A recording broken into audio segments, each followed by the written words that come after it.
इयत्ता 5वी, कविता 21वी. प्रश्न विचारा पुन्हा पुन्हा. पुढच्या ओळींमधून कवी आपल्याला काय सांगत आहेत ते आपण पाहूया. खोकल्याची उबळ येते का? सर्दीत नाक गळते का? मेंदूला वास कळतो का?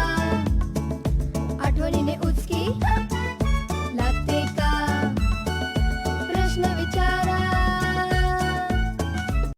अचानक आपल्याला खोकल्याची उबळ का येते? सर्दी झाली की आपले नाक का गळायला येते? आपल्या मेंदूला वास कसा कळतो? कोणता वास चांगला आहे, कोणता वास घाण आहे हे मेंदूला कसे कळते? मुलांनो, आपल्याला कोणाची तरी आठवण आली तर आपल्याला उचकी का लागते? मग यामागचं नेमकं तथ्य काय ते शोधा. त्यासाठी प्रश्न विचारत जा, असे कवी येथे सांगत आहेत. पुढच्या ओळींमधून कवी आपल्याला काय सांगत आहेत ते आपण पाहूया. रंगीत तारे असतात का? दिवसा तारे दिसतात का?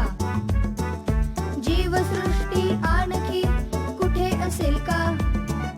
माणसासारखा माणूस होईल का? माणसासारखा माणूस होईल का? प्रश्न विचारा.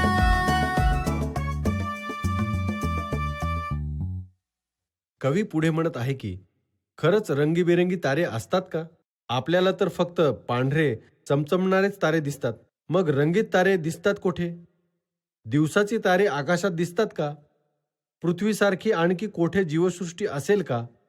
दुसऱ्या ग्रहांवर माणसासारखा माणूस असेल का?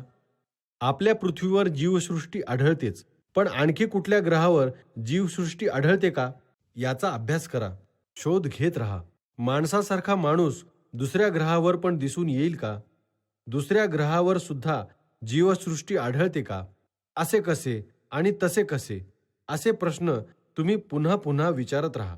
बघा मुलांनो, कवी येथे आपल्याला हेच सांगण्याचा प्रयत्न करत आहे की शिकत असताना प्रश्न विचारत राहा. प्रश्न विचारताना लाजू नका, घाबरू नका.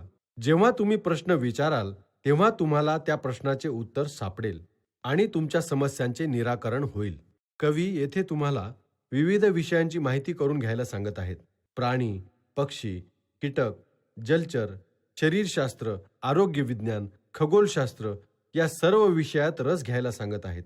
त्याबद्दल आपल्याला कुतूहल असले पाहिजे आणि तुम्ही त्यावर आधारित प्रश्न पुन्हा पुन्हा उपस्थित केले पाहिजेत, असे त्यांचे सांगणे आहे.